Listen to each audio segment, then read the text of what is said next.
Hello and good day. Yes, say hello to your father as well because it is Sunday. It's another Sunday and we are on the runway to the Elimination Chamber.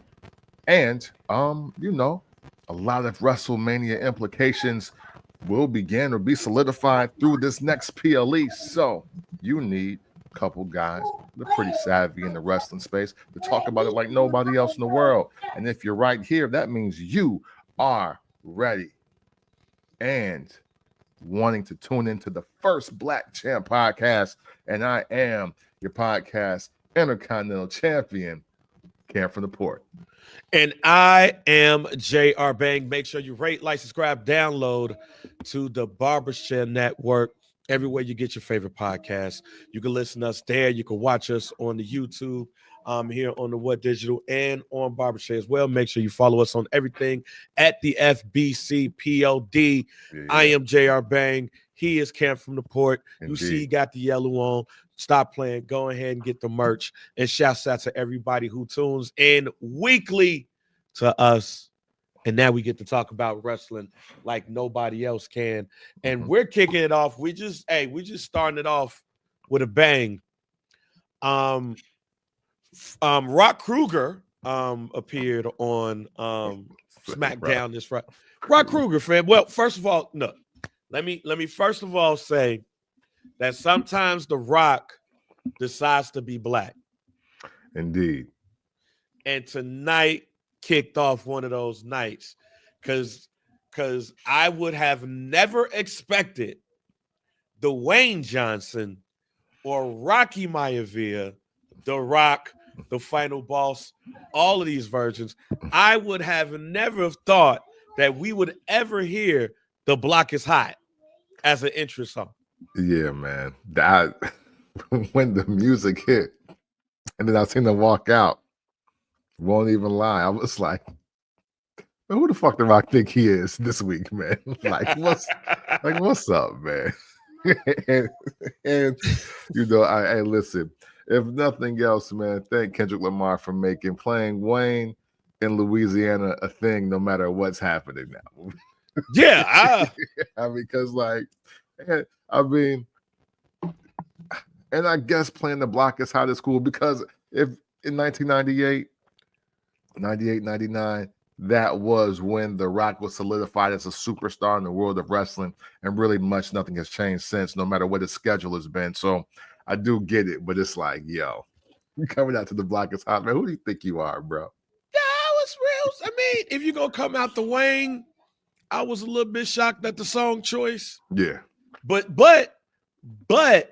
shouts out to him by bringing in the Block is Hot, because the way mainstream media puts it, they act like Carter One is Lil Wayne's debut album. Yeah. So sure. we knew who Lil Wayne was well before Carter One. But this is, I would say this kind of shows The Rock's power, because I would think folks would be like, yo, Lil Wayne, all right, go give us one of them Carter 3 songs. Let's get a Millie. Yeah. They should have Rock get a Millie. The Rock's like, no, Block is Hot. We're gonna do the debut album. Right. And there was probably somebody there like, what was that? What's that there? But then hold on, what? That's good. So then I'm sitting there watching it, and first of all, let me just say this, Kemp. I'm tired of Rock cussing. Yeah. He's doing the AEW cussing. Yeah, it's trying too hard in my opinion. It's like, okay, we know you're part of the board of directors, fam. You ain't got to cuss every time you get a mic. Like, let's chill out. Yeah, and it's heavily pronounced. It's like you can now when it's going to happen. He's not necessarily like it's just misplaced cussing. It's literally old school. I just learned how to cuss, so let me start cussing like from the kids on the playground. Like the first time, like you learn, motherfucker. So now you got to use it. Every time. Now, every time you say it, you just got to be like, motherfucker. Like, shit. Yeah, you know what I'm saying? Right. And my mom around? Shit. Like, yeah. But then he asks Cody Rhodes to come down. He talks about how they've become friends. Mm-hmm. And their mom showed the picture of their moms after WrestleMania and all of that stuff. And then things get dark. Like he was talking to heelish when the promo started, but things start to get a bit dark. Mm-hmm. Yeah. And he starts to talk about how he wants Cody to be his champion. Yeah. And then to end the promo, he says that he wants Cody's soul. Mm-hmm. What was your thoughts on that promo and wanting Cody's soul? Yeah, well, I was trying to pause it at first, but I was like, no, this is actually a good rehash from the night after Mania last year, because he wanted to do the belt exchange and all of that, and it almost looked like we were on the build up to Cody versus Rock next year. If you have been watching the show or viewing the show all of 2024, we were even saying, yo, The Rock is probably going to return here. This could happen. He might inject himself into this bloodline storyline even more now that Cody has the belt. He's taking it from Roman and all of that. But instead, we got Jacob Fatu, which, hey, we win. We still win. so win. Yeah, you know what I'm saying? So there's no hate. But now as we fast forward, it seems like the ultimate game of chess, right? The ultimate mind game, because now in his absence and why he's fallen back and why he's going back to being just the executive, he's become friends with Cody, because Cody is the champion of the brand that he has ownership in. And as he tells the story of, I know your family now, our moms kick it, like everybody cool, you know what I'm saying? It is what it is. And now, and he does the thing again where he looks at the belt. Well, we think he's looking at the belt, and now he's looking at Cody's heart and his soul. I was like, oh yeah, this is some Mortal Kombat stuff. You know what I'm saying? At first, but what I do like about it is that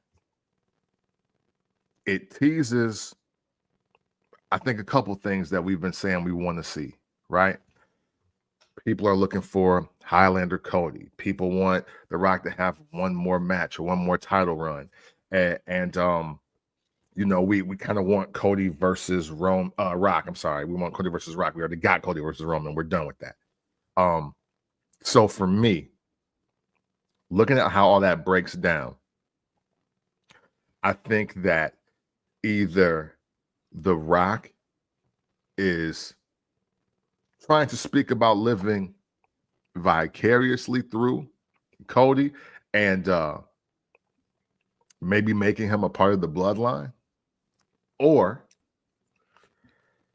The Rock is doing the bait and switch, because if he says no, Cody may be expecting a Jey Uso, a Roman Reigns, Jacob Fatu to take the belt from him, and it won't be that.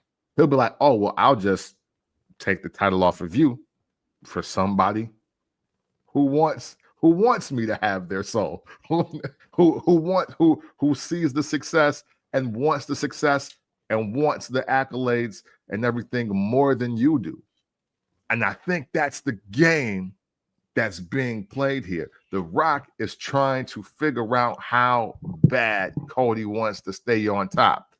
And for us, this storyline ain't necessarily new. This is what the corporate ministry was about. This is what Two-Man Power Trip was about. This is what Best for Business was about. Million Dollar Man Hulk Hogan. Yeah, literally. All these things are it's happened before, but not happening like this. So I am kind of intrigued because it could go a few different ways. But The Rock saying he wants Cody Rhodes' soul, being black in America, for me, that's just crazy work. But from a wrestling standpoint, I'm trying to give y'all some more details. I'm like, yo, this sounds crazy. So I do like this about this storyline here. Because when Rock dropped the watch on Instagram and said that he was going to be on SmackDown, I think I speak for many people that was like, man, go sit your ass at the crib. Nobody got time for this shit. Right. But when he said when he said, I want your soul, took me back to a couple of things.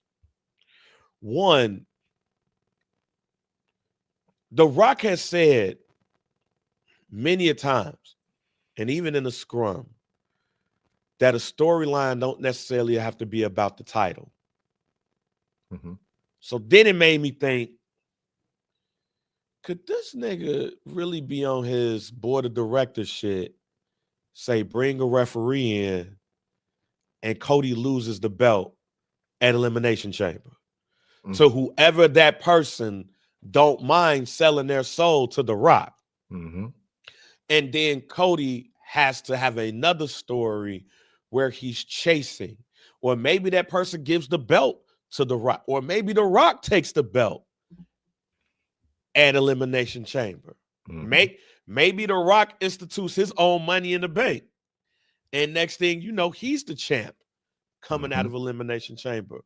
But then there's a whole Elimination Chamber match who's fighting for a chance to wrestle Cody. Mm-hmm. So I was like, I don't think that's the case.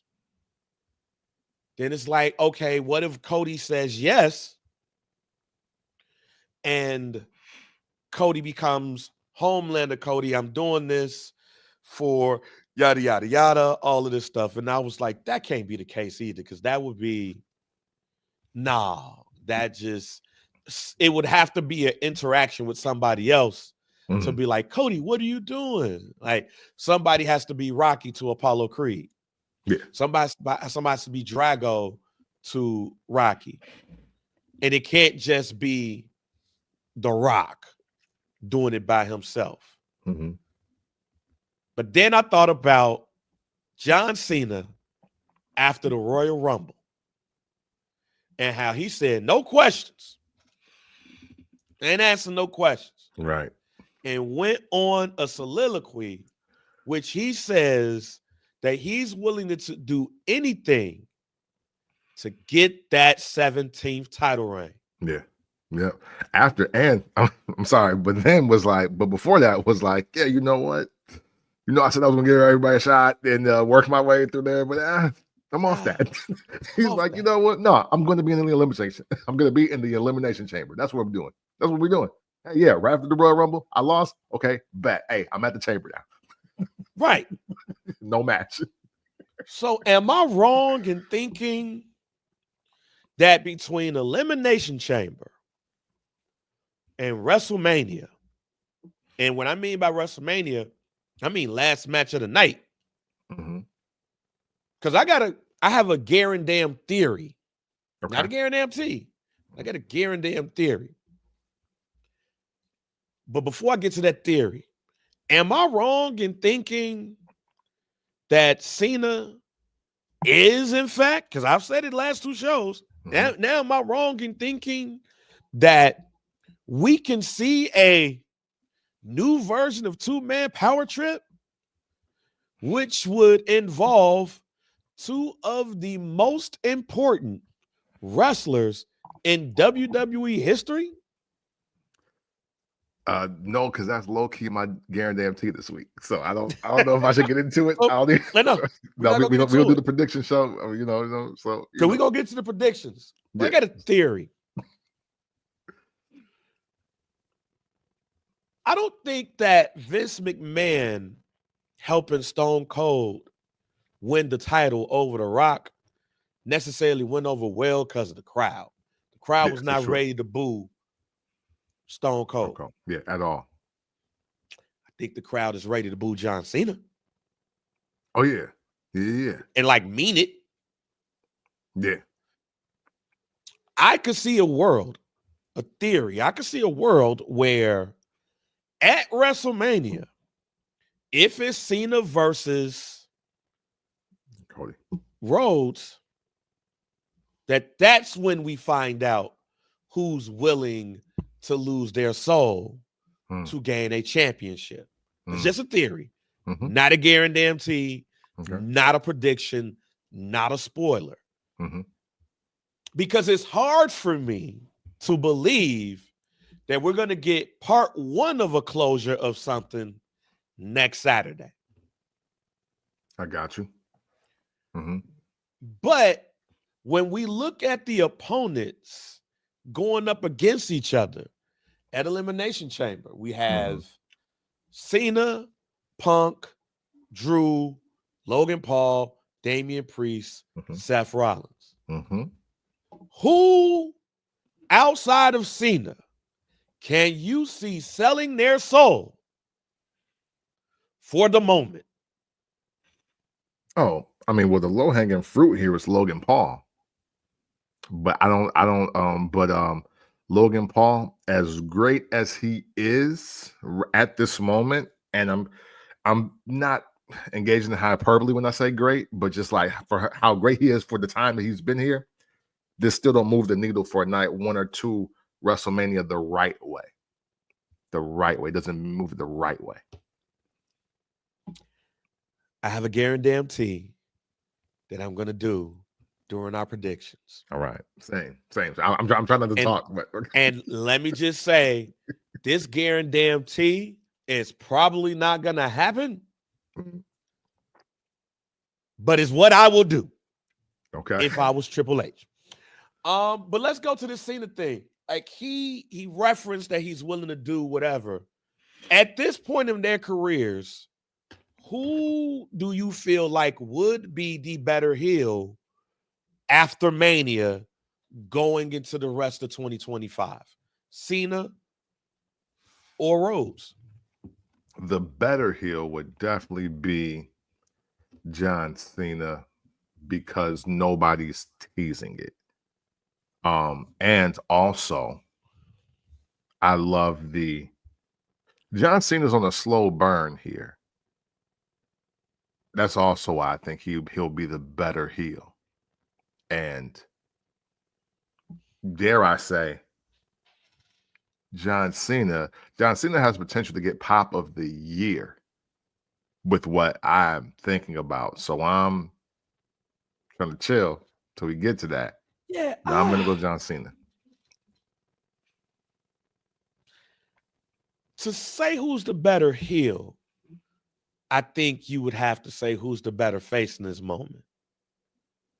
I'm tired of seeing Cody Rhodes as a face. True. And see, and that's why I'm still picking Cena.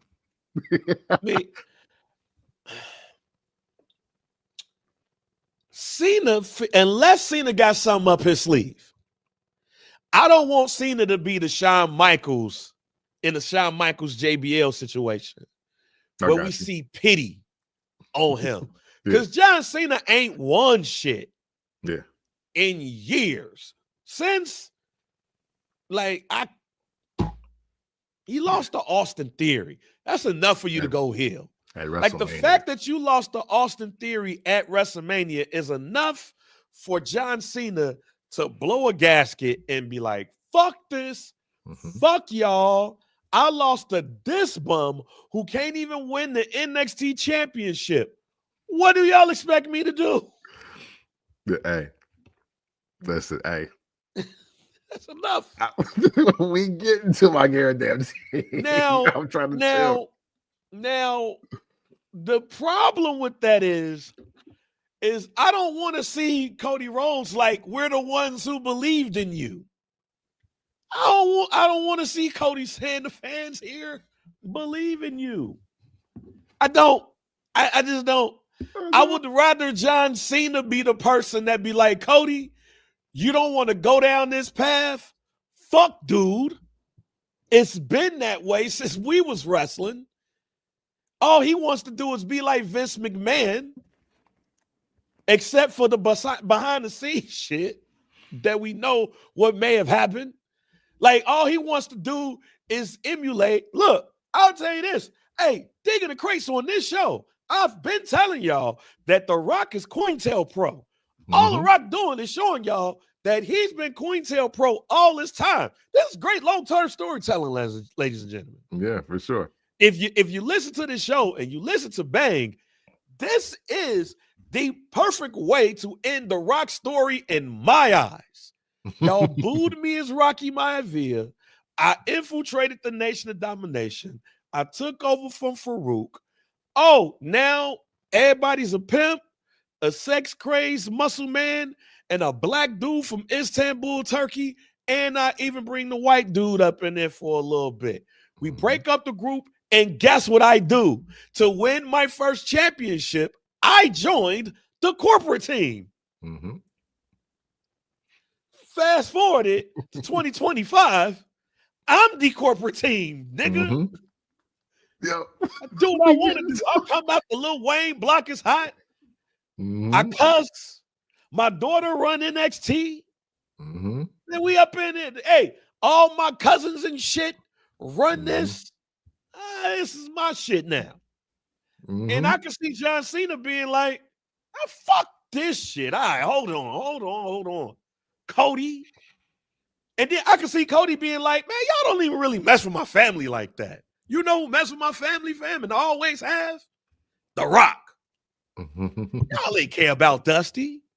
Y'all ain't care about Dustin. Y'all care about the McMahon legacy. Fuck Cena, you are direct descendant of Vince McMahon. This is a new day over here. I can see that happening. I just don't know if that's gonna happen. So, without further ado, let's go into the predictions for Elimination Chamber. Let's do it. We're going to start off with Tiffany Stratton and Trish Stratus versus Nia Jax and Candice LeRae, just announced on the match. 4-match card, by the way. So far, 4-match card, by the way. Trish Stratus in Toronto, of course. She going to get it in. Yeah. Before we pick the match, are we doing too much to try to get Tiffany Stratton over as a face? Yep, absolutely. Doing way too much. And we didn't need to do any of this. We didn't. I think the crowd should the cash in let you know what it was, and I think they are. I don't know, because obviously we don't see the analytics, right? But I don't think any of this first part of this run is necessary. Like, none of it. And I think that Tiffany is in a spot where her character can be exactly who it is. You just need to change the opponent, and she's automatically off to the races as a face. Because if you want to just bring it back to this high school times, right? You know, the cheerleader, the banginest cheerleader, or the homecoming queen, or whoever it is, the prom queen, whoever, she's always loved, but she's also always hated. So you can't get the good without the bad. I think that it's just, who do you put her up against? Yeah, if you put her up against a Nia Jax or a Candice LeRae, yeah, she'll be the face. But if you put her up against a Naomi or a Bianca Belair or a Rhea Ripley, she just might be the heel. But look, you put her up against Liv, she'll be the face again. It's just one of those things. So I think they're doing way too much. Yeah, they're doing way too much off of the strength of that people don't like Charlotte. Yeah. I don't think you need to do all of that, putting her with somebody to get people to cheer. They're going to cheer her anyway because they don't like Charlotte. I think if they just focus on the Charlotte hate, you ain't got to worry about anything. But of course, I got Tiffany Stratton and Trish Stratus in this match. They're not going to have Trish Stratus lose in Toronto. Are they? Well, part of me be thinking that, but Tiffany losing before WrestleMania doesn't make sense either. Like, she can't, I don't care if it's a tag match, non-title match, Tiffany Stratton losing after the cash in and after being on somewhat of a roll and the rebrand, her like, if she loses, then that gives credence for this WrestleMania match to be a triple threat match between her, Charlotte, and Nia. And that's literally not necessary. So I'm picking Tiffany and Trish Stratus as well. Yeah, this just feels like a unnecessary match. Yeah. This just seems like a match to say, hey, Trish. Yeah. Which I mean, I don't mind. I mean, this is Trish Stratus. I don't mind, but Yeah. I'm straight. So I'm picking Tiffany Stratton and Trish Stratus here too. In the unsanctioned match, aka the hell y'all got planned for WrestleMania then? Sami Zayn versus Kevin Owens in an unsanctioned match. Yeah. Who you got? And if they're doing this now, they got planned for Mania. Right. Yeah. See, that's important. That's important here. And with that unsanctioned match, because I don't really know the score between Kevin and Sami, but I got somewhat of a sneaky suspicion that Sami Zayn is going to win this match. I think he's going to win the match because Sami's just really great from just playing behind the 8 ball. He's the great underdog. He's great for being down by 20. Kevin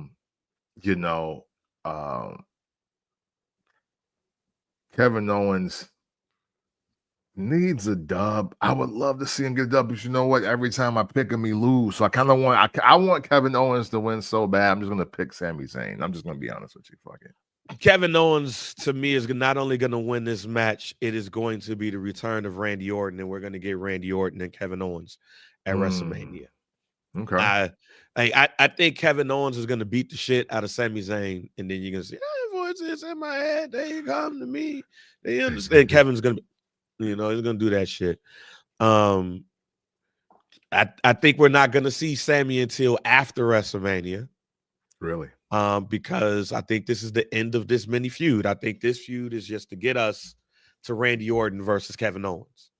Okay. Because why would you put this match as the match at Elimination Chamber Toronto, even though Canada is their home? There's no reason to put this dangerous of a match before WrestleMania unless it's going to lead to something. So I'm picking Kevin Owens because also he needs a win. Okay. He needs a win on a big platform, but then it leads us to Kevin Owens and Randall Keith Orton.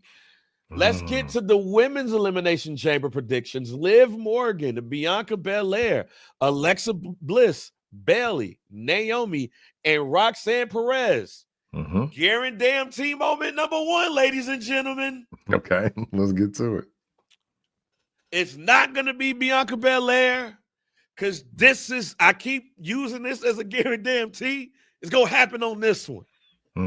Jade Cargill is going to take Bianca Belair out in Elimination Chamber because that's when we're going to find out she was the one who got her ass beat.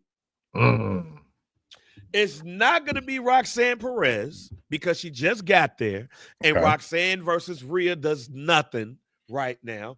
It's not going to be Naomi because either Naomi's going to be like, oh shit, this bitch no, or I can't believe this bitch did that shit. Just like a black woman would, y'all. Yeah. So then it leads me to Liv Morgan and Alexa Bliss. Sorry, y'all. It's not going to be Liv. The only person that should even be thought of to win this match is Alexa Bliss. Do what you got to do to put some meat back in them thighs and that ass before WrestleMania. But it's going to be Alexa Bliss versus Rhea Ripley at WrestleMania. And I, for sure, applaud that match. What you got? So man, I had this coming down to 2 women off the rip. My first pick, honestly, was Bianca Belair because outside of everything that's transpired the last 14 to 18 months, she is still the most box office woman in this match, bar none. Right? But then literally, man, it's like, why is Alexa Bliss here? Like, why?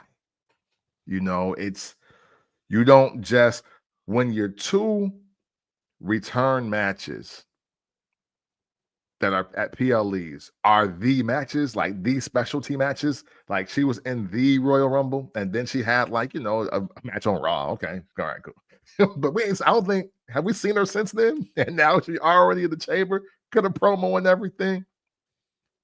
It's almost like this is the layup.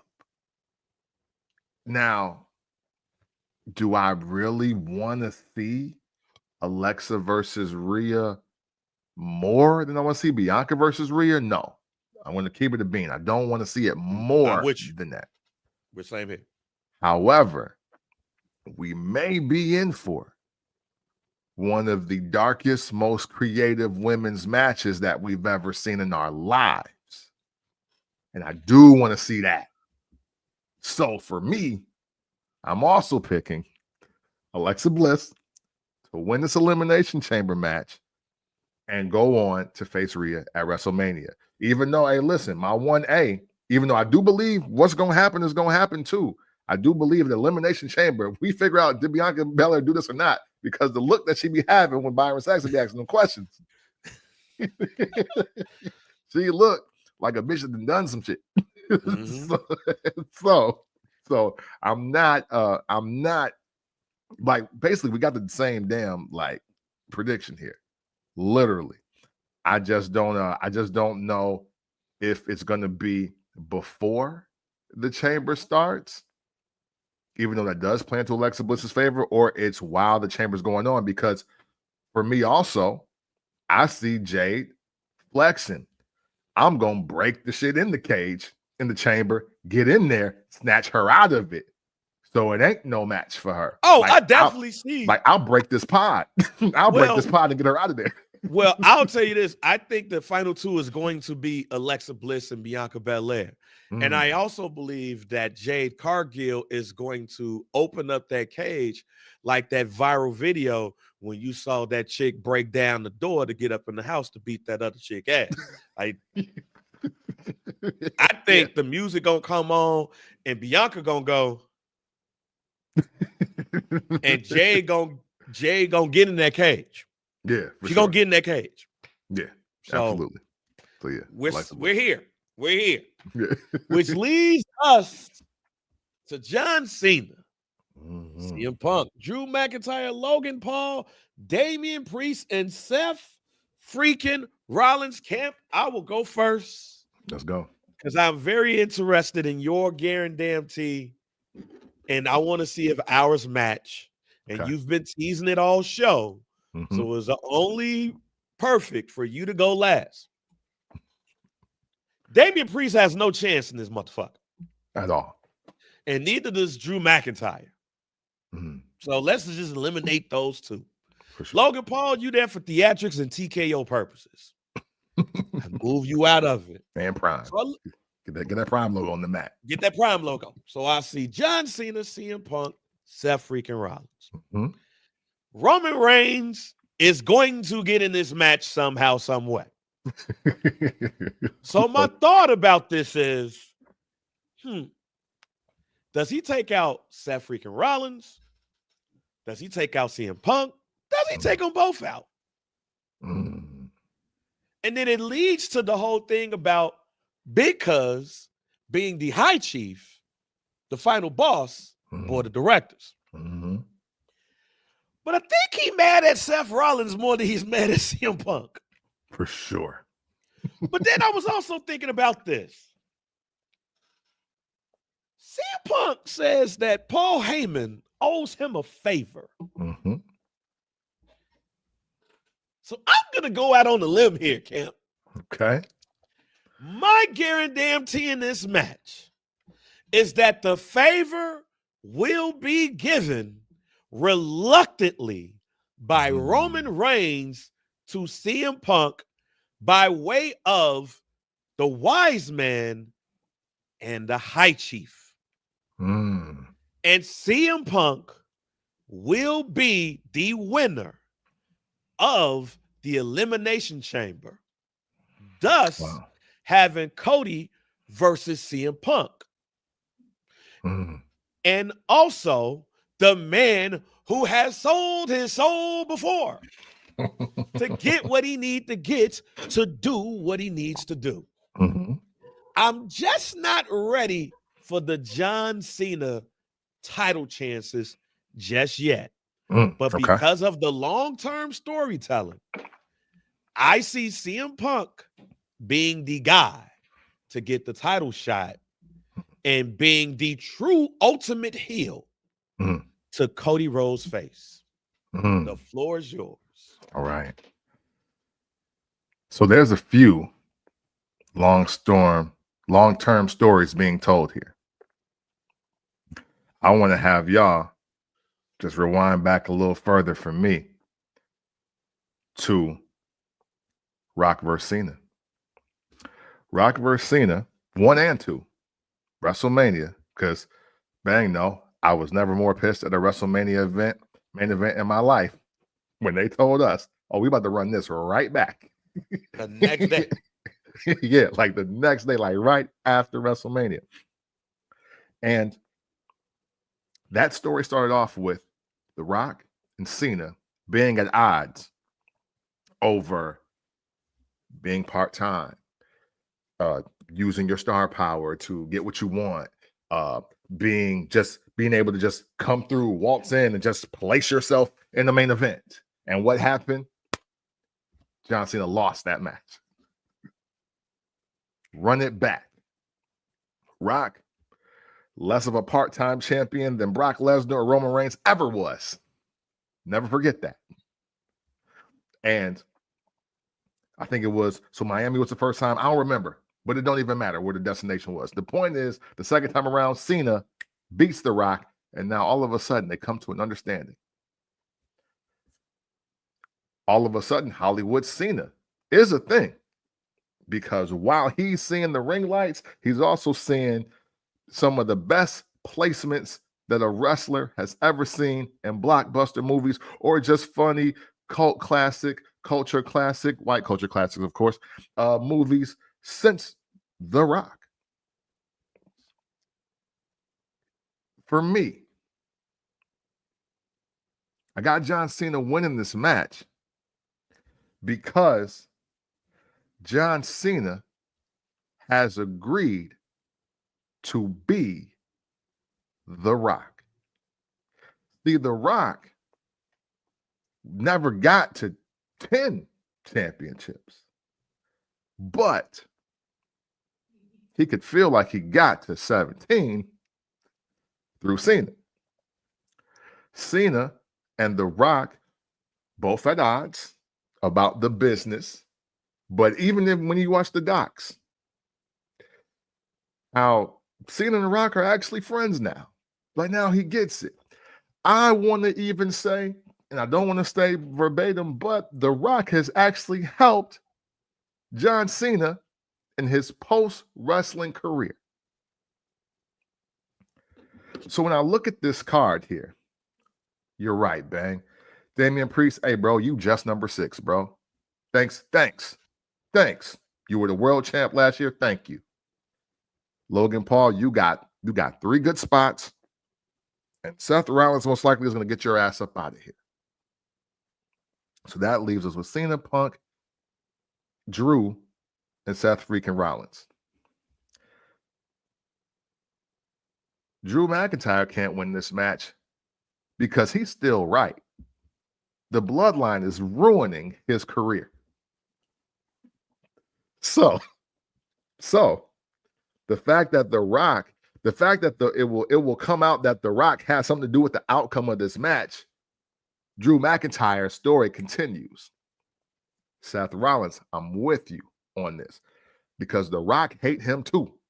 So literally, you got 2 of them X'd out just because The Rock, he don't even like y'all. And the fact that y'all got a problem with his cousin who he is now ordained the tribal chief. Oh no, you definitely got to get up out of here. Cena's eliminating both of them, which brings us to Cena and CM Punk. The other long story being told here. Because essentially why? What was the wrestling story of why CM Punk was leaving?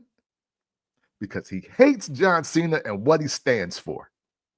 He hates the fact that guys like Daniel Bryan and Curtis Axel and Colt Cabana, like people like that, aren't getting the chances to be great wrestlers and be performers that they want to be.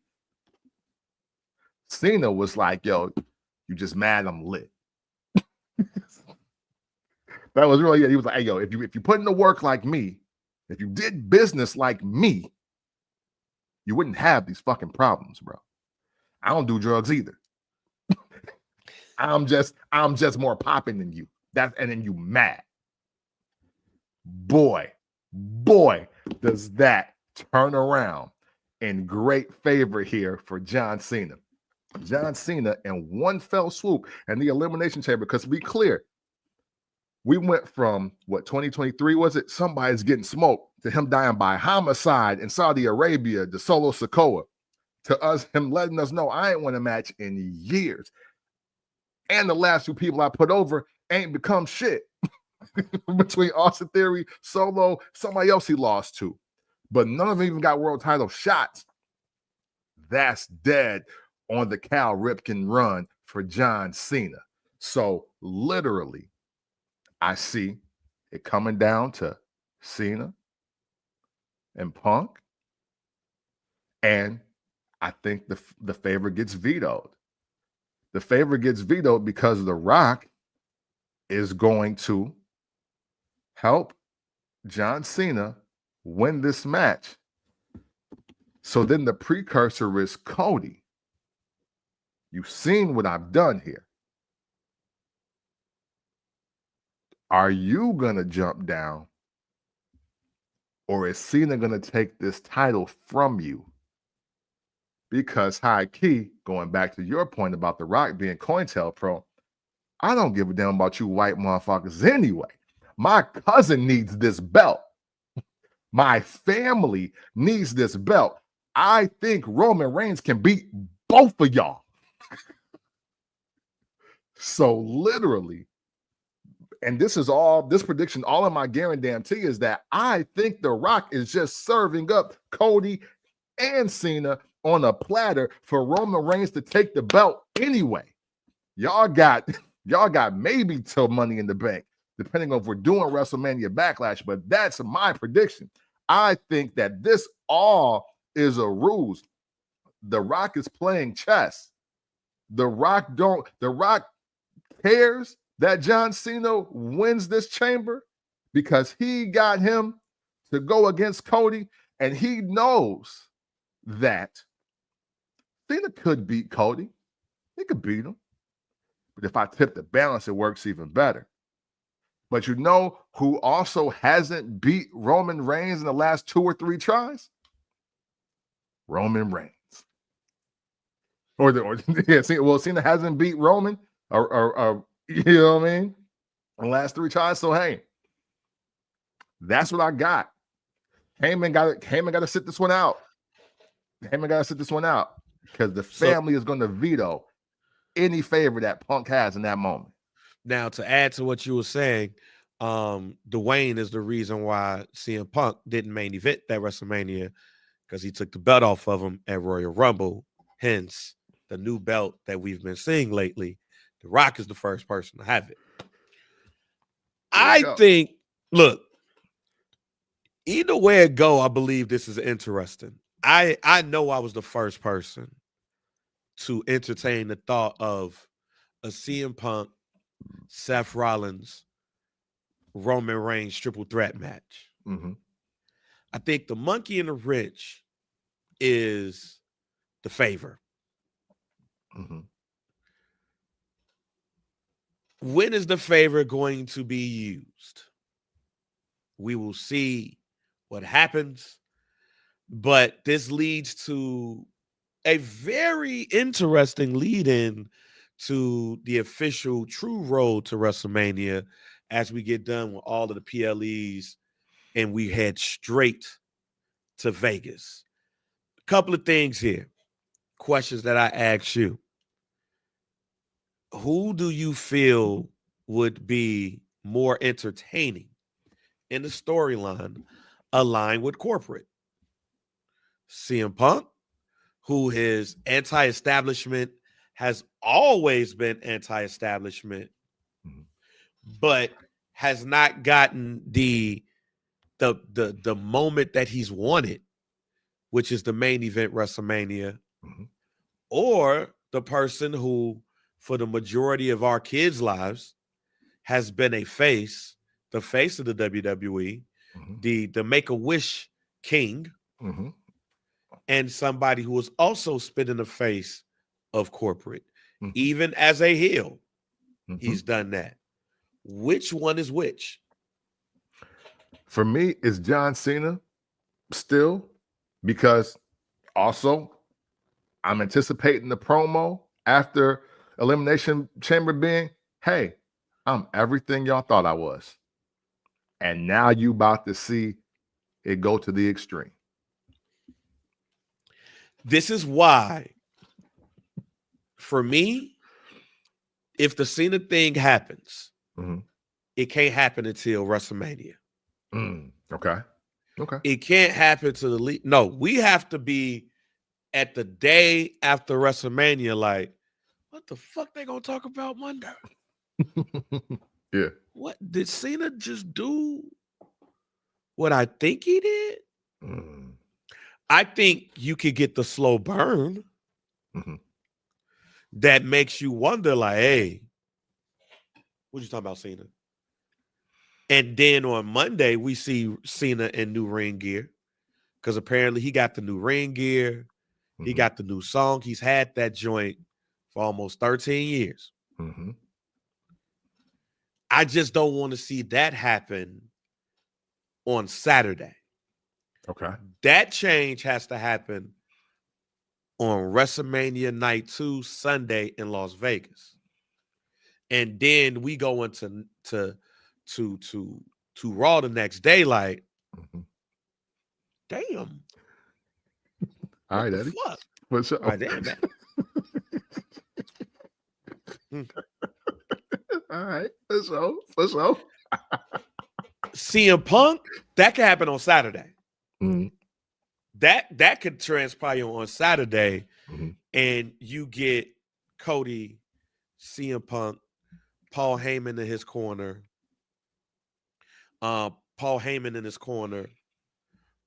The Rock running the whole thing. I don't mind either one. Let me just say this. I don't mind either one. I think both works. I am also a fan of two-man power trip. The only reason why that didn't work to its capacity, because Triple H quads went out. Yeah, for sure. But I don't mind The Rock and John Cena being the new NWO. Let me just say this now. If this happens, there has to be a NWO type group, or the NWO comes back in this form. It goes back to the Bray Wyatt, John Cena, WrestleMania with what he had on. See, you got the bloodline. Triple H, we now know, is really a fan of factions. Yeah, for sure. Shit, the Shield looks like a new version of some kids looking like them. It's coming back in NXT. Yeah. There's another damn group with Sean Spears. And then you got like 2 or 3 factions in NXT right now. Yeah. If you do Rock and Cena, there has to be some type of a group that ensures that Cena keep that motherfucking belt. Yeah. It don't have to be the NWO. It can be. Mm-hmm. But it don't have to be that. But it has to be something that says, these are my guys. Yeah. And it can't be the bloodline. It can't be Roman. It can't be Jacob. It can't be Solo. It can't be Tama. It can't be Cabacho. It can't be none of those. I got you. I got you. And in fact, to go a little bit TNA, it has to be main event mafia style. I literally want to say that. Yeah, because I'm now I'm with you on that. I'm with you on that because I think the bloodline storyline is over, and over for good reason. I think that everything resolved, like the family turmoil is resolved. Let's get back to wrestling, right? Do I see a world where Rock, Cena, Roman, Paul Heyman are one faction, and with CM Punk in the favor, kind of staying out the way? Yeah, because who's the other main threat they all have in common? Again, Seth Rollins. Let's say that faction helps CM Punk take out Seth Rollins. And which, again, still makes Drew McIntyre's storyline right. So, I like it. I am, I don't know what the name would be. I do believe, I forgot who just said it, but yeah, I think the WWE, you know what? Here's my deal.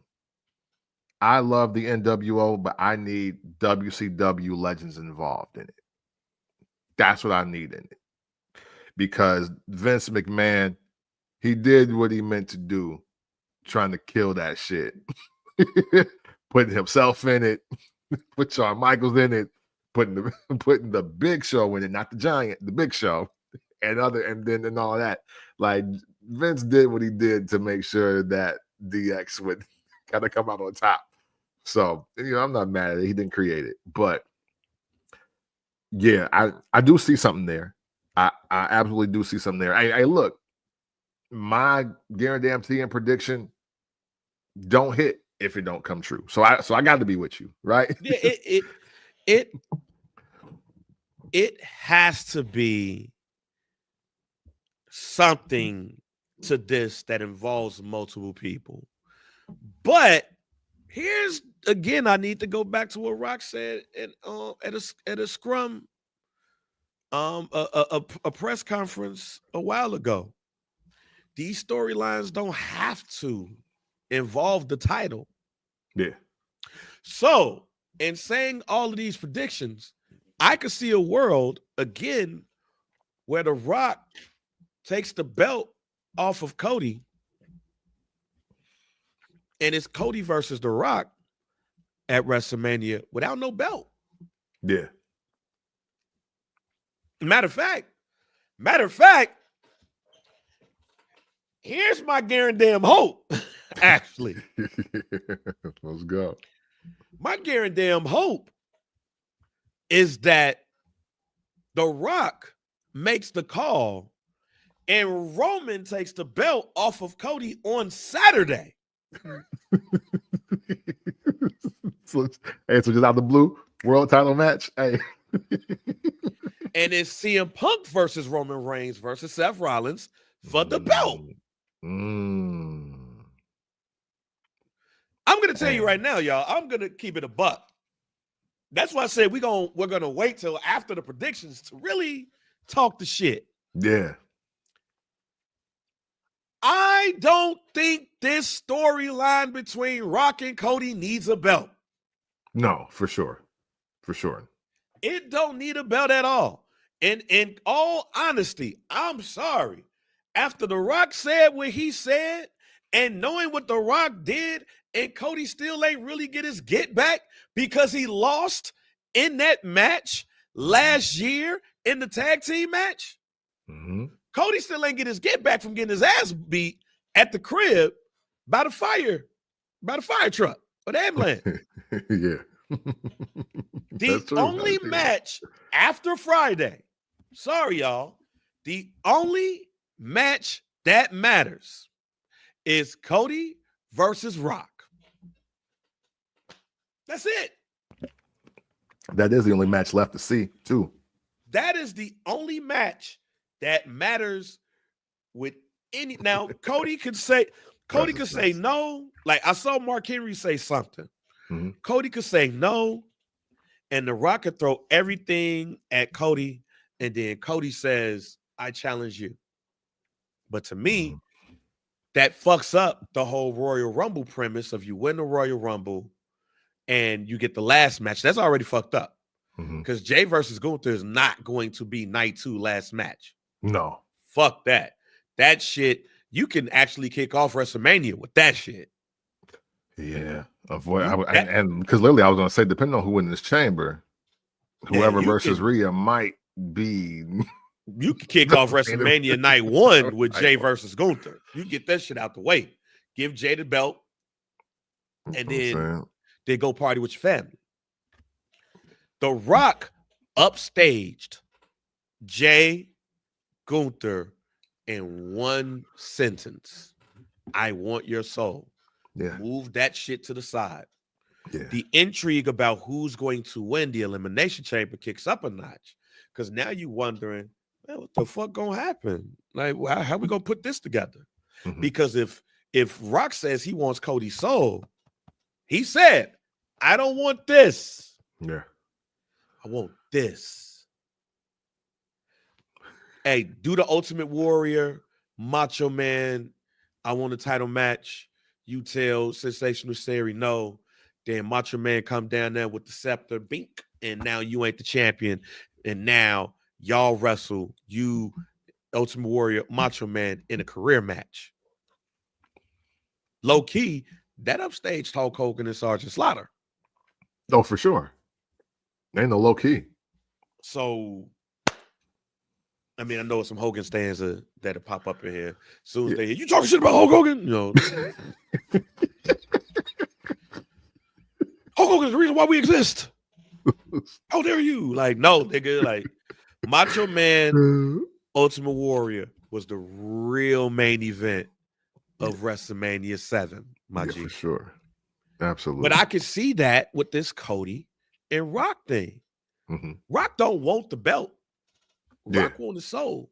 So I'll just take that motherfucker off you and corrupt you. Yeah. Yeah.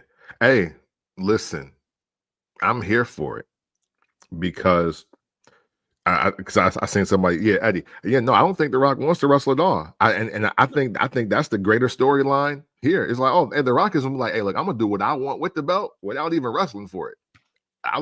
And to be real, I love that storyline. It's no different from the Vince McMahon story per se, except Vince really wanted to get in there and win the belt and be like, hey, yo, if I lose, you're getting fired, or I'm gonna beat you and I'm gonna fire you. That's what was funny. But I love the angle the Rock is taking. Is like, hey, yo, I'll do what I want, and you still you gotta go back to work. It's like, hey, yo, I'll take the belt off of you, and you still got to take your ass up there to Raw. And you still got to go to SmackDown. Hell, I might book you for both because I run this sector of TKO Endeavor. So what you going to do about it? You want your job, don't you? And that's why I kind of believe, even though I just gave y'all my guarantee, I'm closer to believing that Cody is going to lose the title at Elimination Chamber next Saturday. Because Rock don't want that belt. He want Cody. And to destroy Cody, you destroy him by taking what he believes in. To hurt Cody the most, you take that belt from him. And maybe after Mania, after he defeats The Rock, we start to see Homelander Cody. Because now somebody else is walking around with a belt that I ain't really lose. I got it taken from me.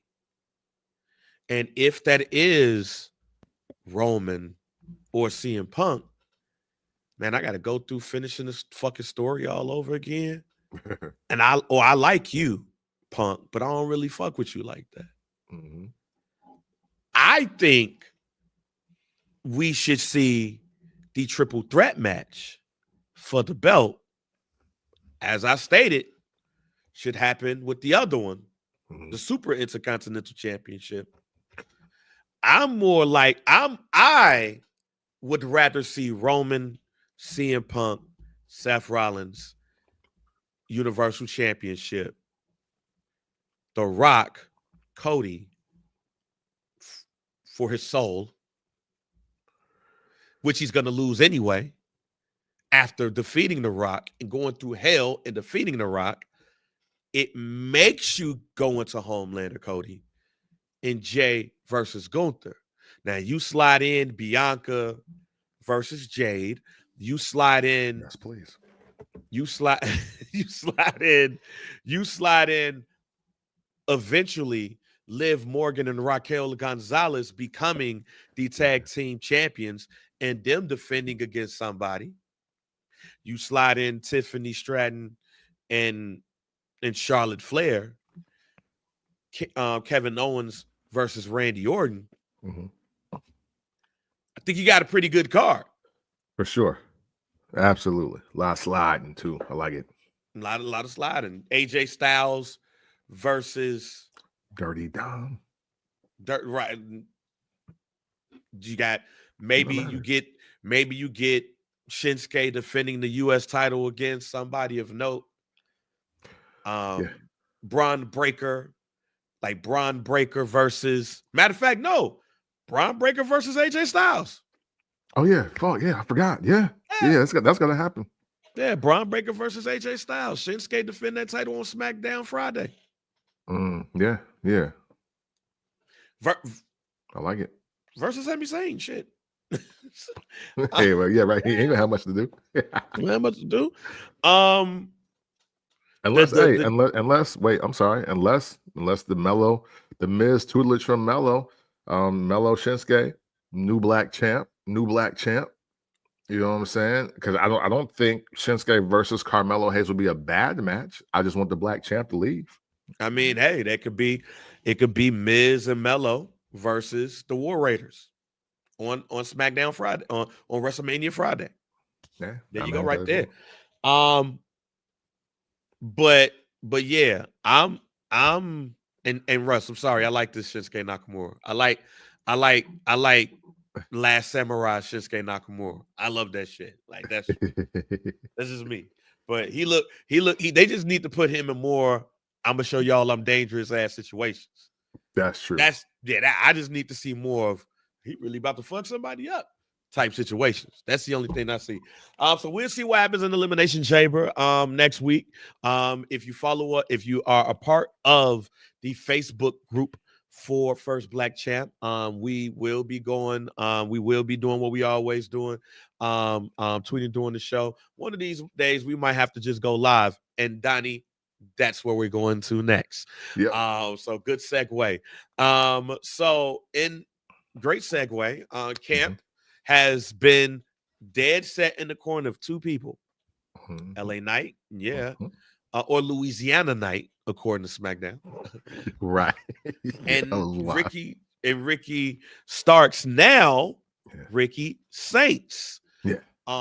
Who's now officially made his debut on NXT, signed his contract, has a new name. Kemp, how do you feel about Ricky Saints being in the WWE and the name change honoring Louisiana, New Orleans? Man, we doing a lot of Louisiana dick riding this year, man. I don't get it. I've never been there, so I'm not hating. I'm just being like, yo, but apparently I got to visit because, dog, what we doing? But hey, that's his birthplace. That's his birthplace, Louisiana. I respect it. He looked like what black people call Creole too, so I get it. So, but let me just get right down to it, man. Listen, I'm really happy for Ricky. I saw him and then Eli Drake. in NWA. And I was like, yo, these two cats don't belong here. Oh yeah, for sure. Hey, Donnie, we're gonna have to set it up. I'm gonna definitely try to make a visit like soon, within like the next year. Hey, I'll be there in October. So right. Oh yeah. So I'm really happy for this moment. Hey, listen, I'm not anti AEW like maybe people want to believe that the world is, or just like maybe this show is. The real deal is, man, they don't build superstars. They don't build stars.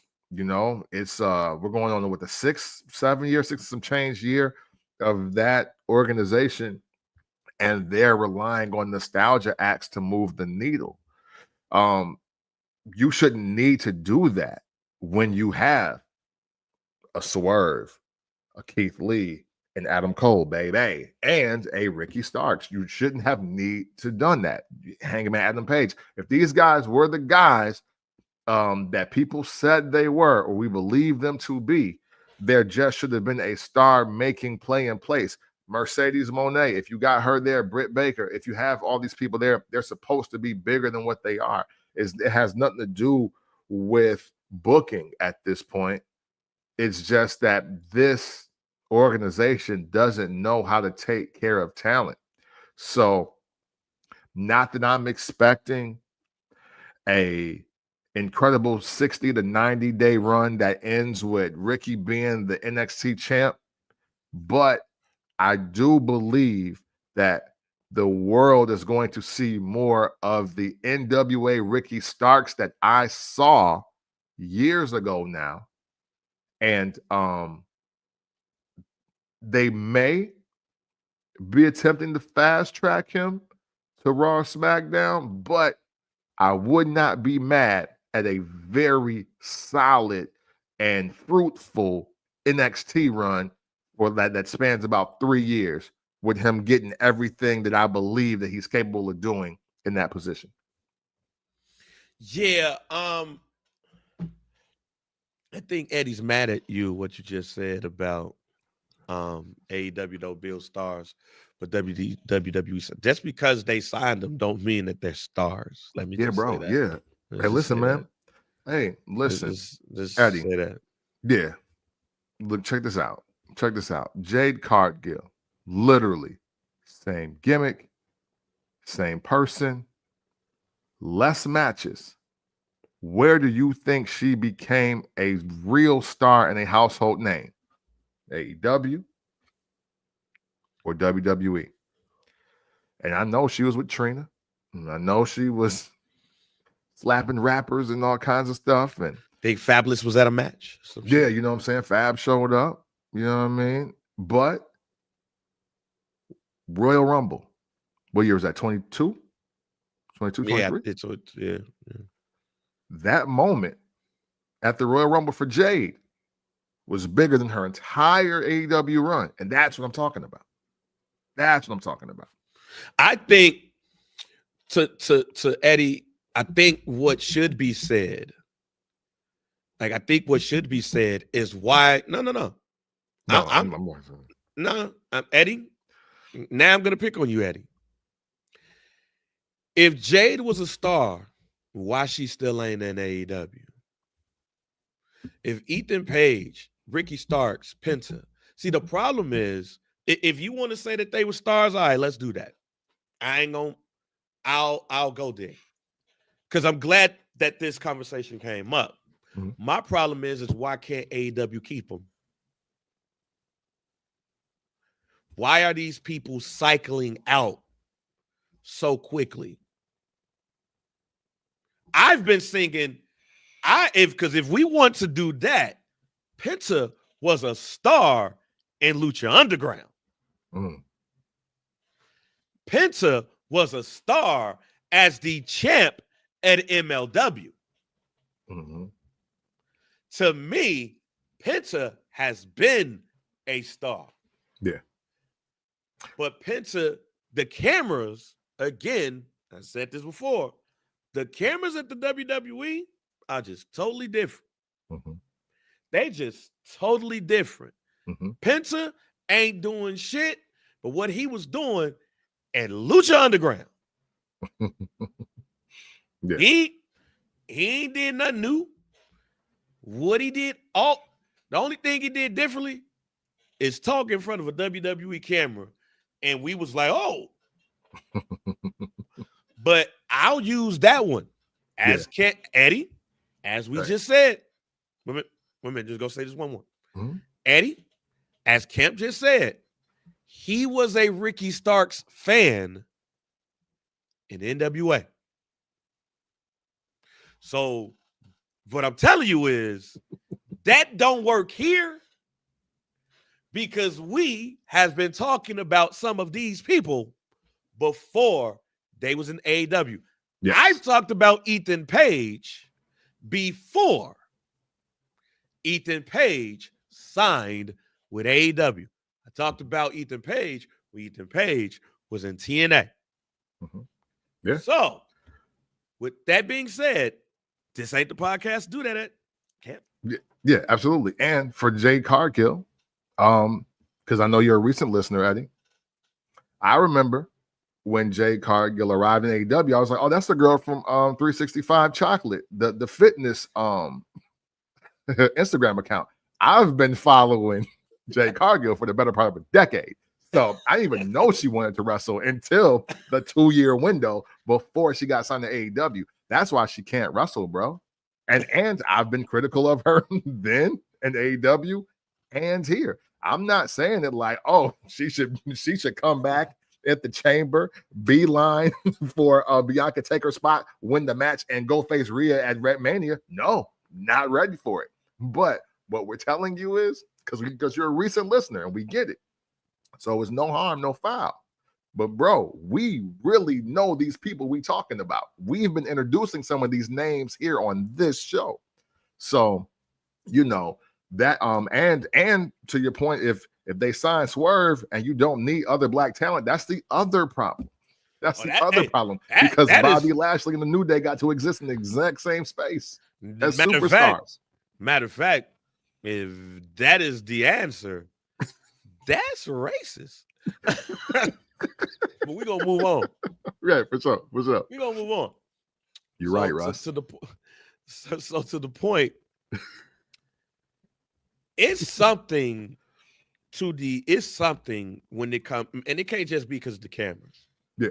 It's somebody has to dissect what happens to these people before and after. Because don't get me wrong, I said on this show that I think Swerve has done it. But now look where we at with Swerve. He's not even nowhere near where he was beforehand, because if I'm looking at the world title picture, I don't want to see Edge versus John Moxley. I think this shit is dumb. I think as much as I like white people fighting, I think this whole leftist versus rightist shit that it seems like is going on with Edge and I forgot the niggas' names. Coben Mox. Yeah, like that shit. And then what Mox got going on, I think this shit is terrible. I think this shit is like, what the fuck are we doing here? Like, why Swerve don't got the belt back? Or better yet, why as the black group not beat both of these groups' ass and just said we the champs? Why we got the tag team belt? This shit is getting on my nerves. Hey, what I'm saying is that I watch wrestling. Like, let me say this. I watch wrestling. I've watched wrestling since 1986. The difference between me and most people, and if B-Dot is up here and he say anything about me being old, I'm gonna beat his ass. I'm gonna fly to Carolina and fight him. But I've been watching wrestling since 1986, but I've not just watched WWE. I've watched WCW. I've watched C-Mill. I've watched AAA. I've watched TNA. I've watched goddamn WCCW. I've watched Windy City Pro Wrestling out here. Like, I've watched damn near every organization that I can get my hands on. So when I say what I'm saying, I am not saying it as a stand to no company because I have Sling, and I am so glad I get to see OVW. So glad. When I was in DC and ROH came on that night, I made sure I DVR'd it so I could watch it the next morning. When y'all say these things, this ain't the person to say this to, ain't me. Because I come with experience. Yeah. I say all that to say this. There needs to be a study addressed about how people, I'm no SARS of this shit. Wu-Tang is here forever, motherfucker. So, with that being said, yes, it's still a thing. Exactly. My point, Eddie. Yeah. Oh. Yeah. Don't just look at the Evolve. Don't just look at the Evolve and be like, that's it. This ain't the podcast for that. This ain't the podcast. Mick Foley was just at that motherfucker in a goddamn battle royal. As Dude Love. All want to hear it. With that being said, there's something that needs to be discussed on how people are cycled in and out in AEW. Yeah. Because my man Josh Alexander is about to go to AEW, reportedly, allegedly. And Gabe Kidd, who I've said on this podcast, is probably the best wrestler not wrestling full-time in America in the world. Yeah. I actually can't wait to see how they use him in AEW. But there's some people that are better suited for the AEW machine, and there's some people who are better suited for the WWE machine. Those could be the people that we named. But even some of the people that we can name for AEW, it's they hit a peak and we don't see these niggas no more. Yeah. And that's a problem for me. And honestly, from a business aspect, if you just want my opinion, I think Tony Khan, AEW front office, whoever, I think they blew their load trying to operate as a big wrestling corporation when they should have been more focused on running as a mid-sized wrestling business. I don't like that whole thing. Like, you don't have to take the Ted Turner and Eric Bischoff approach. They should have one show a week highlighting their best talent and then use maybe 4-5 PLEs a year, much like the wrestling format that we grew up watching in the 80s. And then once you see revenue, once you see your big star, you double, triple down on that, and then let that be the influx to get more opportunities and more talent. There's still a well of house shows because this is where they could also be capitalizing the market. WWE said, we're going to scale back on our house shows. Well, then they need to increase on their house shows. It's literally just stop trying to act like you're the multi-billion dollar corporation that the world knows and really start from the inception and stop trying to build too fast. The problem that AEW has, along with its stand saying that it should compete with the WWE, is literally trying to compete with WWE, TKO, and Endeavor. And that is the problem. That's why you're seeing people being funneled out like it's fucking retail, like it's McDonald's, like everybody ain't expendable. They really do have to have that person that is the leader of their brand, the leader of their business, and really try to scale off that. So, and that's, if you were to ask somebody who's the face of AEW, MJF lost his luster once he signed the deal. Yeah, 2024. Like, once he signed the deal, he lost his luster. Adam Cole looks like my son.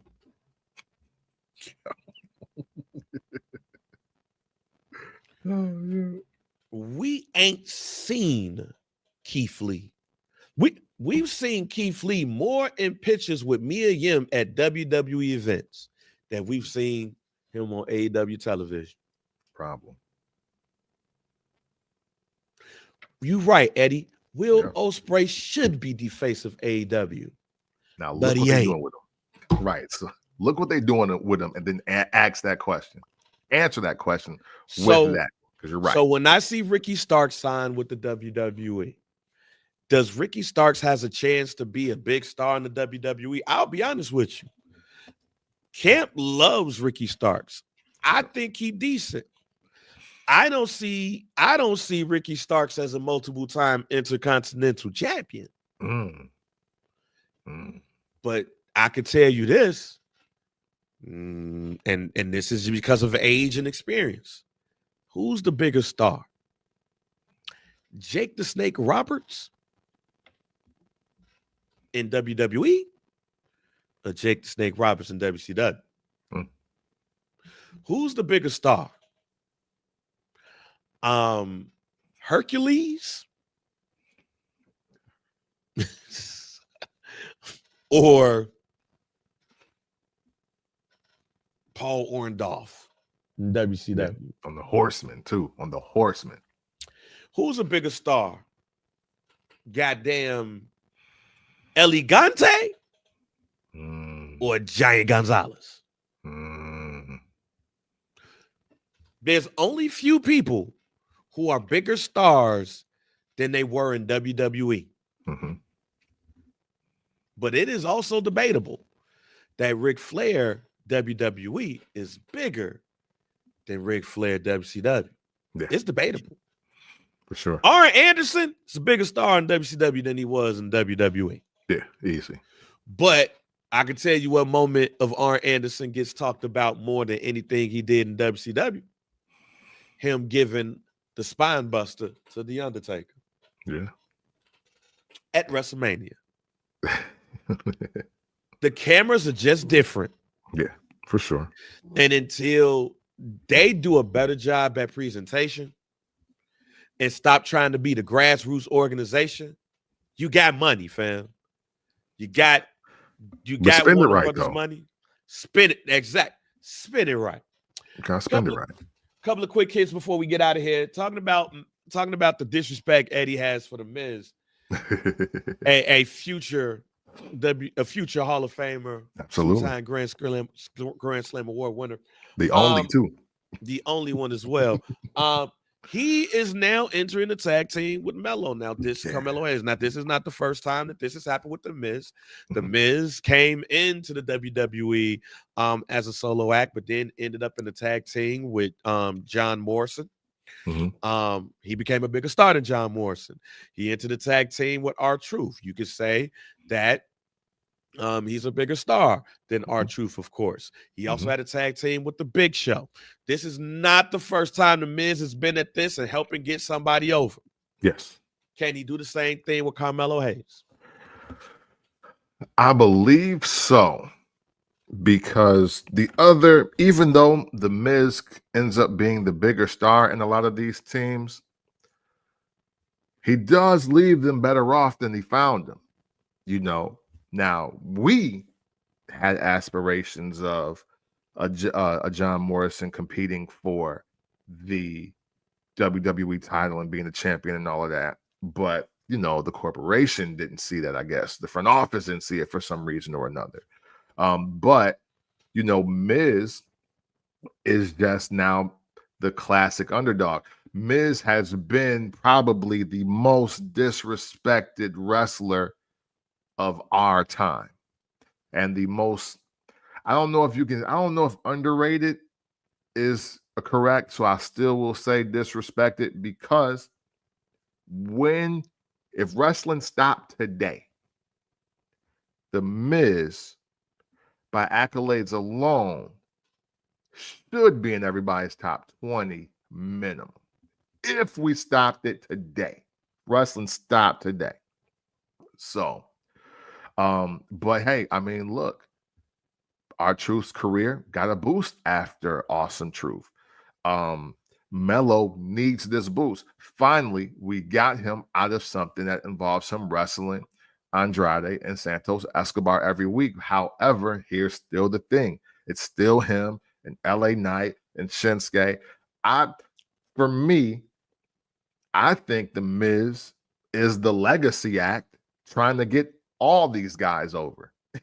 if you want my personal opinion, can it work? Yes. However, I think the real problem with Carmelo Hayes is that he's just not that polarizing on those main roster lights, and that can serve as a problem.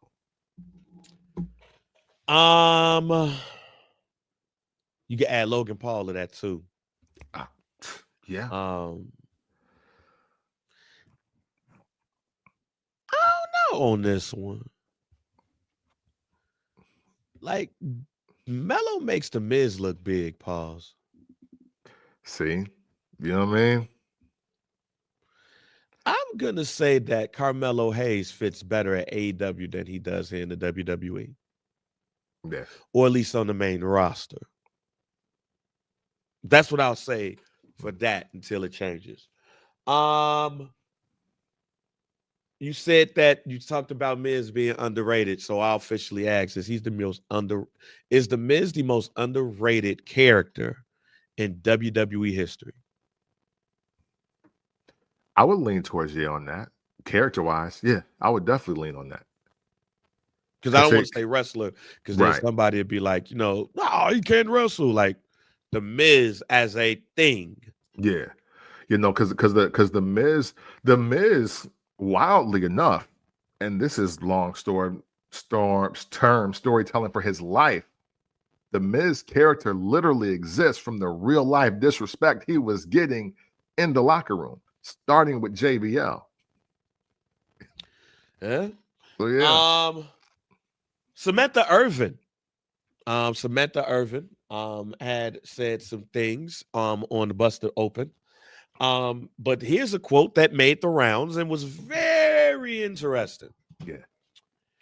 I'm not done with wrestling at all. Now I've realized that I will need to have an opportunity where I can make something. I have to be able to make something, just like with ring announcing. We have to make amazing ring announcers. We've always had great ring announcers, great voices, and very professional, more professional than myself. When they asked me to do it, I said, I'm going to inject some crack into this so they can move me off of it. I'm going to make this the biggest thing ever. Growing up with Vince McMahon, honestly, if there was a Samantha Irvin, Vince would have taken her off ring announcing. He would have been like, put her somewhere else and have her do something else. In my head, always thought that would happen. That wasn't the case. I know there's a number of things that could be said about this. But knowing you, I won't even say as PG as possible. The floor is yours. So salute to Samantha Irvin, right? Because I get what she's trying to say. But as she, speaks so glowingly about Vince McMahon, that means obviously that one, she does believe that he has some new federation that he's starting and she's trying to be a part of it. So, but whatever, we'll leave that alone. We'll stick to what she said in real time. Samantha is making a very crucial and critical mistake of thinking that Vince McMahon gives a fuck about women's wrestling. He absolutely does not, miss. He does not. If Vince McMahon heard that you didn't want to be an announcer, he would put you in lingerie and he would put you in brawn panties matches. They'd be talking about your puppies. They'd be discussing your derriere 100 times a minute. That's what will be happening. Listen, hey, Ross, thank you. He would address you like a cat. You've been a big ass cheetah out there, a fine cheetah. You know what I'm saying? No disrespect, but like Vince don't care about women's wrestling. See, this is why the women's evolution thing was such an argument, because Trish Stratus only learned how to wrestle so Lita had somebody to wrestle. They didn't even have her wrestling China. They had China wrestling Jeff Jarrett. Like, we gotta, like, if we're gonna keep it real, if we're gonna talk about what Vince McMahon was really about, why do you think that most of our life we don't see sensational Sherry wrestling? Like, why do you think that whenever it was a women match, it was Medusa versus Bull Nakano. He wasn't even trying to build women's wrestlers for a lot of years. He was just using women for Jerry Lawler to get his perv bars off every Monday and Thursday or Friday, depending on when you started watching SmackDown. That's what it was. So, unfortunately, Samantha might have also, unfortunately, have been one of them women in one of these lawsuits here that's got him out of TK Endeavor in the first place. Listen, you're right, but you got the game fucked up. And see, this is where all of us as wrestling fans, wrestling enthusiasts, whatever it is, what Samantha is describing is, how do you see the opportunity? How do you see it? Because I've seen her name just pop up. Sable was at one point considered the greatest women's wrestler of all time. However, what you remember is black handprints on her areolas and nipples while Jerry Lawler had a seizure in the ring. You know that, and her powerbombing her ex-husband. That's what you know. Samantha built for that? Because we're not just off the rip thinking you Lita. We're not off the rip thinking you Charlotte, Bianca, Bayley, Sasha Banks, Bianca Belair. No, sorry. Lillian never wrestled either. Mike McGurk didn't wrestle either. So before, and you better than them, so we get it. But hey, how do you see the opportunity? I think it's really time to dissect how women were used for 30 years minimum in wrestling before Lita and Trish main evented that episode of Raw. I think it's really time to revisit that, because that's when Vince was making all the calls. Be clear, you mad at Triple H, but Triple H is the reason why women are wrestling on TV and not showing they puppies in mud. Bang, I'll let you take it from here.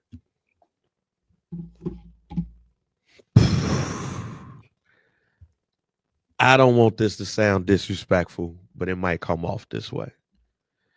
I just need Samantha Irvin to shut up and make music at this point. Fuck the wrestling fans. That's it. I miss you announcing. I don't want to hear Lillian Garcia. I want to hear you. And Alicia Taylor. I want to hear y'all too. I don't want to hear Lillian Garcia, but she's here. That's it.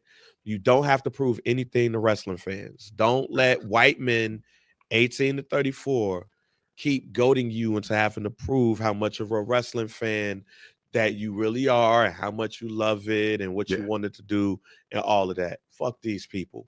But when you say shit like this, it's come on now. Yeah, you real? Just got here. Vince McMahon would have did what? If we gonna have this black conversation with Triple H, and you tell me what Vince McMahon did to put a black woman in position not named Bianca Belair. That just started happening. And Triple H had more to do to that than he did. This just started happening with black women being fruitful in wrestling the way they are. Go ask, what's her name? Go Google Jacqueline. No, not even Jacqueline. What's skinny shorty name? Alicia Fox. Alicia Fox. Go ask Alicia Fox. Alicia Fox was it for a while. Mm-hmm. She was it for a while. So what you was going to be, Alicia Fox? You thought you was going to be female Paul Heyman? Ain't no female Paul Heyman. Nope. Ain't none. Don't put Paul Heyman in nobody's nothing. There's no female Paul Heyman. Matter of fact, the closest to the female Paul Heyman? Sensational Sherry. Yeah. Now, and I'm glad that she said this. Right. So I'm glad. Yeah. Brando is right here. Yeah. Ricochet would have been screenshotting tweets and text messages. So this is what I really say about the Samantha Irvin thing. Just being real. She just got to stop. Again, she don't have to prove anything to anybody. about where she sees herself. If you want to go sing and write songs and everything, do your thing. But stop going on Busted Open and stop going on these podcasts feeling like that you have to prove something to these people 18 to 34. You don't. Because when you say these things, it just looks stupid. The female Paul Heyman is Sensational Sherry. She's no longer here.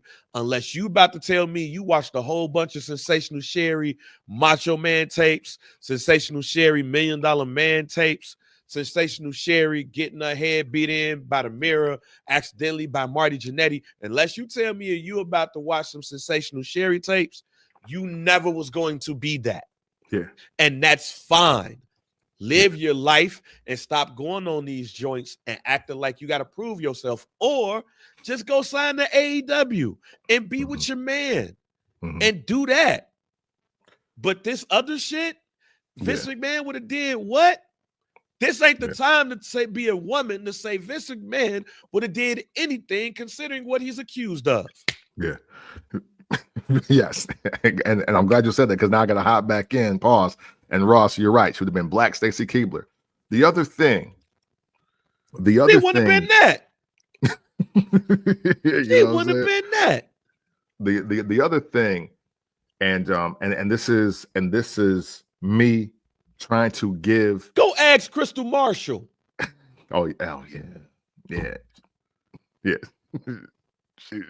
She married Teddy Long, and he died. Crystal Marshall could have did. Look, Crystal Marshall could have did way more in the WWE than she did. Yeah, but she didn't. We remember Crystal Marshall for strutting, being married to Bobby Lashley, and kayfabe getting married to Eddie Long. Eddie Long. Wow. Teddy Long. He didn't like her at all. He ain't like her at all. Teddy Long. She could have did a whole lot more. So you gonna eclipse that? Right. Yeah, and so yes, and off of that, right? What I'm trying to do, I'm trying to get better at this too. And I like Samantha Irvin too. Just again. For all of you wrestling fans that are under 35 and even under 30, right? Like, I understand that Paul Heyman is like to y'all is what Bobby Heenan was to us. And what a lot of the young people in wrestling today are, they're being inspired by what they see today. So even Samantha saying something like, I want to be the female Paul Heyman. Yeah, that's cool in hindsight, but do you really know the legacy of Paul Heyman's career to even say that? Is your entry to the game of wrestling, to the industry of wrestling, is it equivalent of to the white kid in New York with a camera just taking pictures of wrestlers sight unseen just to be in the mix that ends up being the manager for the Wild Samoans? Like let's talk about that. We can't just start Paul Heyman's career at, hey, he brought the next big thing, Brock Lesnar, or hey, he's the advocate to the tribal chief. To say that you're going to be the next Paul Heyman, your skin in the game has to be a lot greater than that.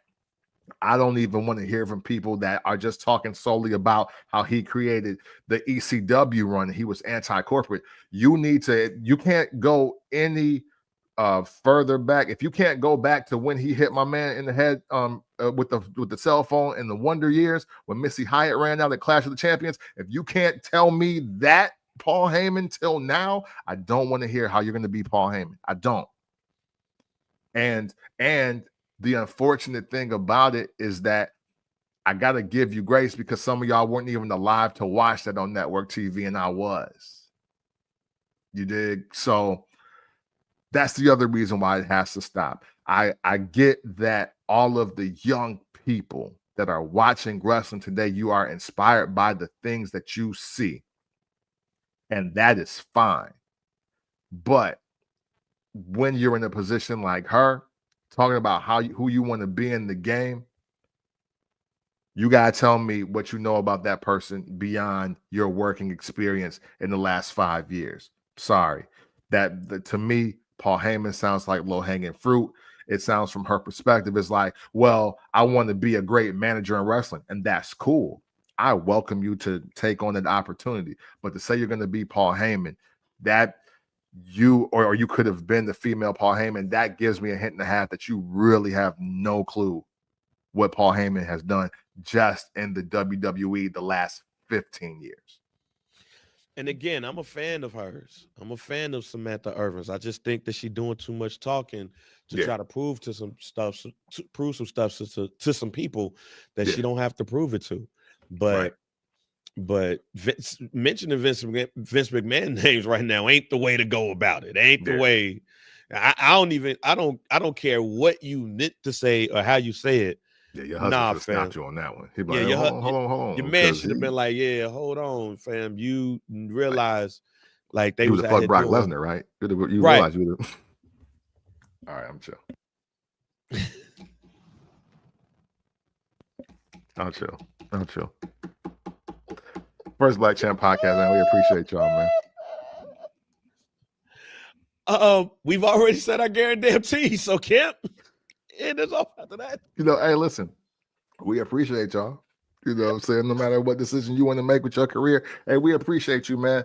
Hey, listen, we enjoy the conversation.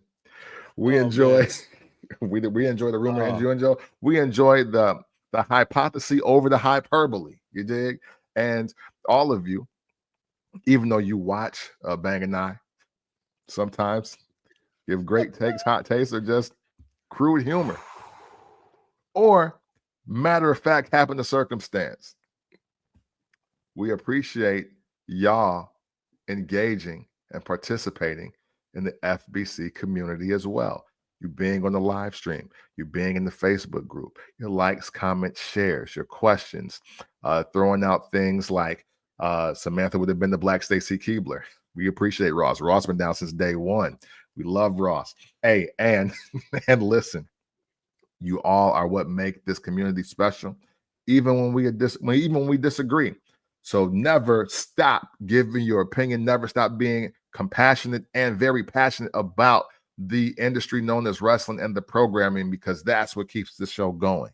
All right. Check out the Elimination Chamber. Please be safe out there, whatever you do. And always know, if you ever want to talk about wrestling in an unconventional way, that you can do so by checking out the First Black Champ podcast. It's the pick with the VP, DOC, and we are out. Fuck Johnny Wrestling.